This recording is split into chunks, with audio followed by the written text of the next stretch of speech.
لا أقسم بيوم القيامة ولا أقسم بالنفس اللوامة أيحسب الإنسان أن لن نجمع عظامه بلى قادرين على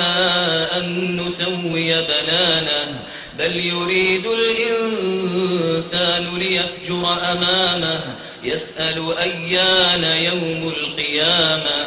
فإذا برق البصر وخسف القمر وجمع الشمس والقمر يقول الإنسان يومئذ أين المفر كلا لا وزر إلى ربك يومئذ المستقر ينبأ الإنسان يومئذ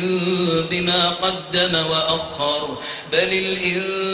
الإنسان على نفسه بصيرة ولو ألقى معاذيره لا تحرك به لسانك لتعجل به إن علينا جمعه وقرآنه فإذا قرأناه فاتبع قرآنه ثم إن علينا بيانه كلا بل تحبون العاجلة وتذرون